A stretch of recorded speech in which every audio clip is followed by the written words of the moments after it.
بسم اللہ الرحمن الرحیم الحمد للہ رب العالمین والصلاة والسلام علی سید المرسلین وعلی آلہ وصحبہ اجمعین۔ درس حدیث میں آج ہم ریاض الصالحین میں سے باب بیان کثرت طرق الخیر، اس باب پر بات کریں گے، اور اس کا مطلب یہ ہے کہ نیکی اور بھلائی کے راستے بہت سے ہیں، صرف مخصوص نہیں ہیں بلکہ اللہ تعالیٰ نے بے شمار راستے ہمارے لیے بنا دیے ہیں۔ وما تفعلوا من خیر فإن اللہ بہ علیم، کہ جو بھی تم خیر کی بات کرو تو اللہ تعالیٰ جانتا ہے۔ تو لہذا پھر ہمیں اس بات کی طرف اشارہ کیا ہے کہ ہم اللہ تعالیٰ کی راضی کرنے کے لیے جو بھی عمل کر سکتے ہیں ہمیں وہ کرنا چاہیے۔ تو اس سلسلے میں پہلی حدیث ہے ابو ذر رضی اللہ تعالیٰ عنہ کی، فرماتے ہیں کہ میں نے رسول اللہ صلی اللہ علیہ وسلم سے یہ کہا کہ یا رسول اللہ ای الاعمال افضل؟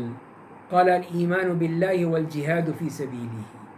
قلت ای الرقاب افضل؟ قال انفسها عند اہلها واکثرها ثمنا۔ قلت فإن لم افعل؟ قال تعین صانعا او تصنع لأخرق۔ قلت یا رسول اللہ ارأیت ان ضعفت عن بعض العمل؟ قال تکف شرک عن الناس فإنها صدقۃ منک علی نفسک۔ صحیح بخاری اور مسلم کی یہ حدیث ہے کہ جس میں حضرت ابو ذر بیان کرتے ہیں کہ میں نے یہ عرض کیا کہ اللہ کے رسول صلی اللہ علیہ وسلم کون سا عمل سب سے افضل ہے؟ آپ نے فرمایا کہ اللہ تعالیٰ پر ایمان رکھنا اور اس کی راہ میں جہاد کرنا۔ میں نے عرض کیا کہ کون سا غلام آزاد کرنا بہتر ہے؟ آپ نے فرمایا جو اپنے گھر والے یعنی مالک کے ہاں سب سے زیادہ نفیس اور زیادہ قیمتی ہو۔ میں نے کہا اگر یہ میں نہ کر سکوں، آپ نے فرمایا کسی کاریگر کی اعانت کر دو یا پھر کسی بے ہنر کا کام کر دو۔ تو میں نے عرض کیا کہ اللہ کے رسول صلی اللہ علیہ وسلم مجھے یہ بتائیے اگر میں ان میں سے بعض عمل نہ کر سکوں تو؟ آپ نے فرمایا کہ پھر تم لوگوں کو اپنے شر سے بچائے رکھو، یہ بھی تمہاری طرف سے اپنے نفس پر صدقہ ہے۔ تو یہاں ہم دیکھتے ہیں کہ نبی کریم صلی اللہ علیہ وسلم نے کتنی ہی باتیں فرما دی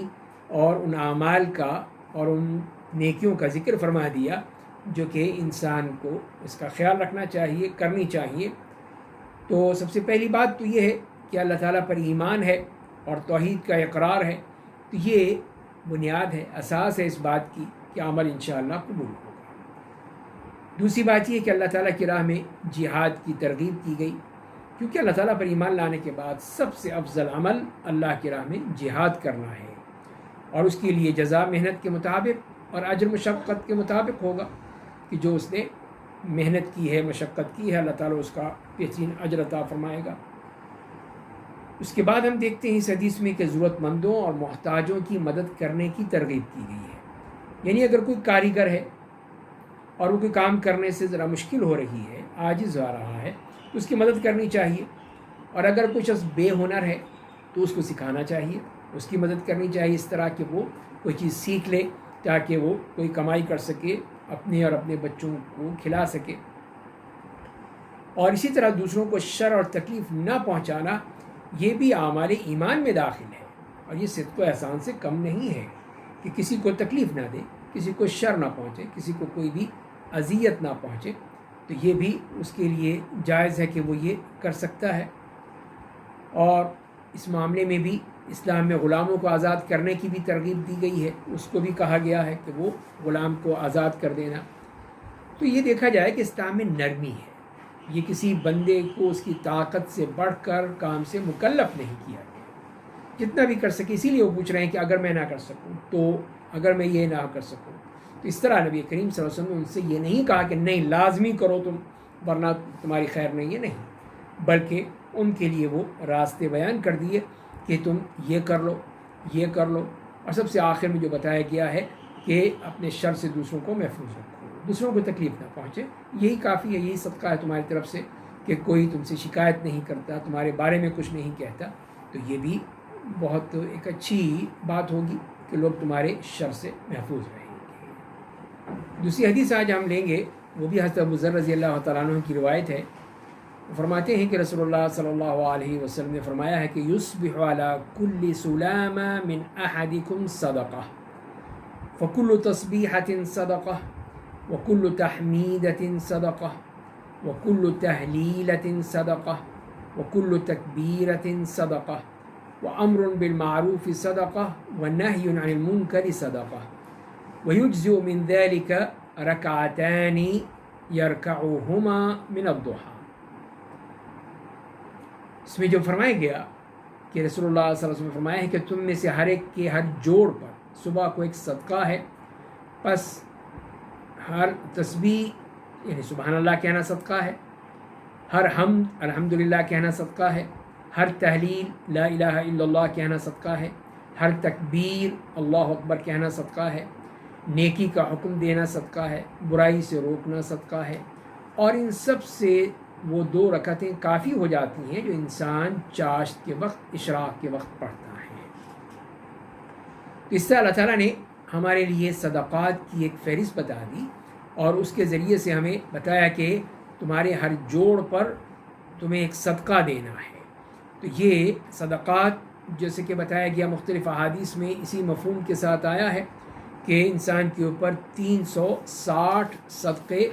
اس کے اوپر لازم آ جاتے ہیں۔ یہ 360 جو اس کے جوڑ ہیں پورے جسم میں، وہ ان کے اوپر اس کو صدقہ دینا چاہیے۔ تو یہ بھی دیکھ لیجئے کہ اس میں سے ایک بھی چیز جو ہے وہ خراب ہو جائے، آپ کے یہی ہاتھ کے جو جوڑ ہیں کتنی آسانی سے آپ اپنی انگلیوں کو اپنے جسم کو موڑ لیتے ہیں، ضرورت کے مطابق اس کو استعمال کر لیتے ہیں۔ اگر یہ جوڑ جو ہیں وہ خراب ہو جائیں یا اکڑ جائیں، ہاتھ کو ہلایا نہ جا سکے، موڑا نہ جا سکے، ہاتھ کی انگلیوں کو حرکت نہ دی جا سکے، تو پھر کیا کریں گے؟ تو یہی ہے کہ اس طرح ہم دیکھتے ہیں کہ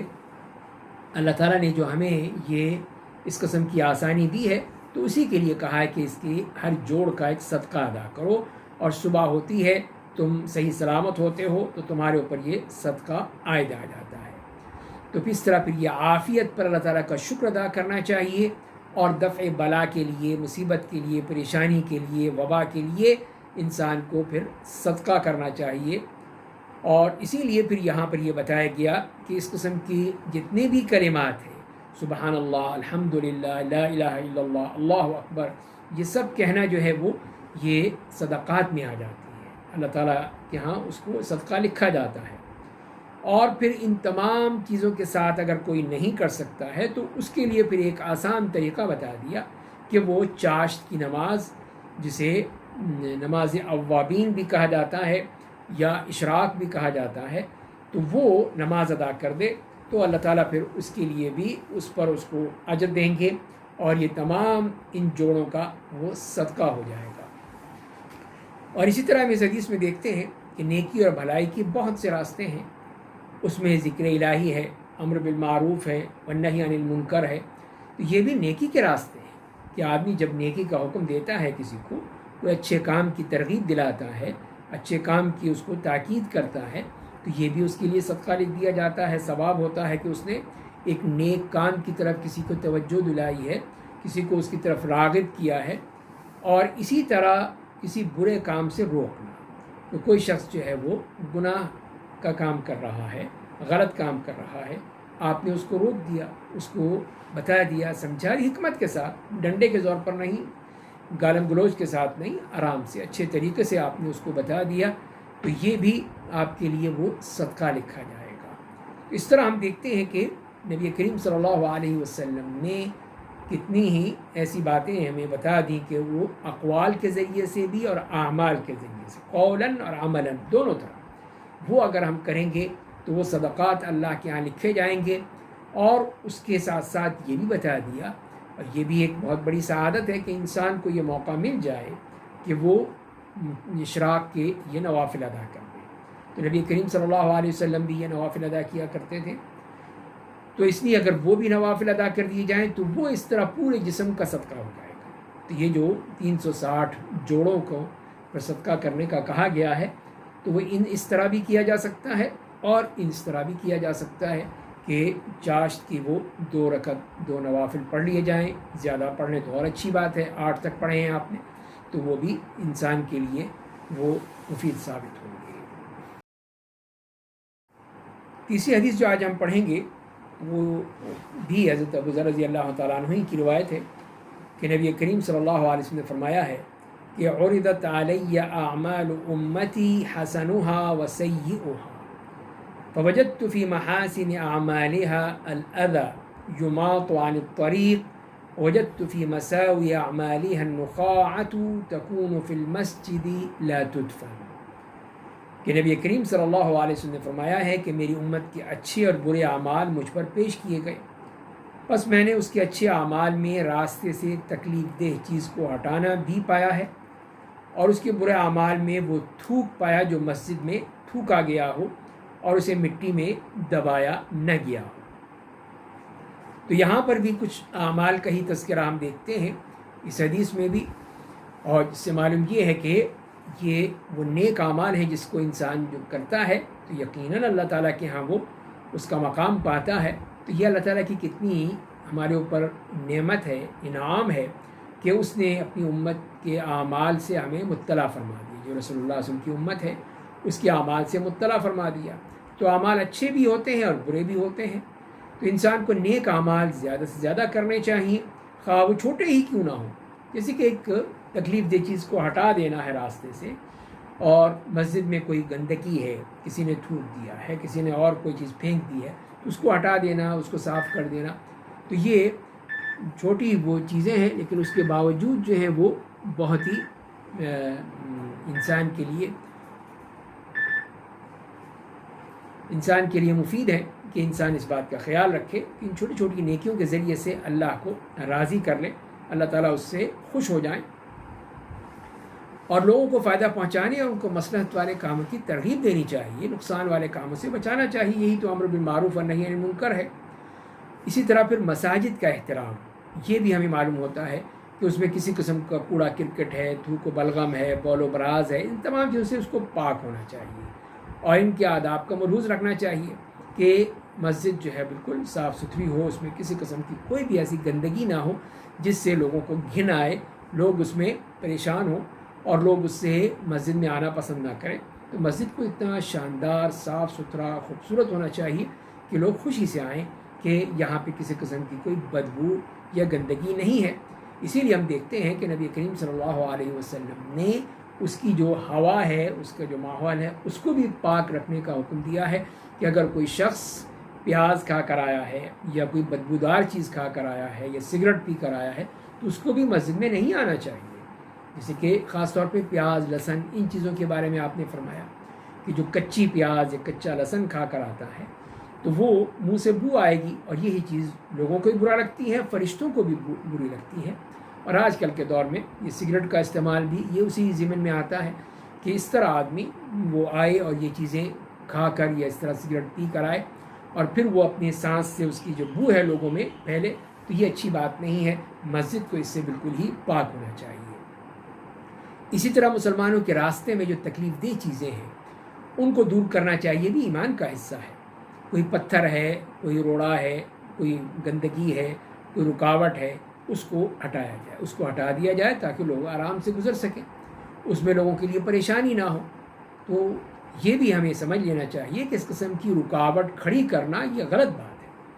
کہ لوگ جو ہے راستے بند کر کے اس میں کوئی جلسے جلوس کر رہے ہیں، وہاں پہ اپنی کوئی مجالس کر رہے ہیں، وہاں پہ کسی اپنی ضرورت کے تحت لوگوں کے لیے راستے بند ہو گئے، اب کہیں سے نہیں جا سکتے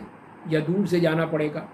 تو یہ چیزیں جو ہیں یہ اسی میں آ جاتی ہیں کہ لوگوں کو تکلیف دی جاتی ہے، اور یہ پسند نہیں کیا گیا۔ نبی کریم صلی اللہ علیہ وسلم نے بھی سختی سے منع کیا،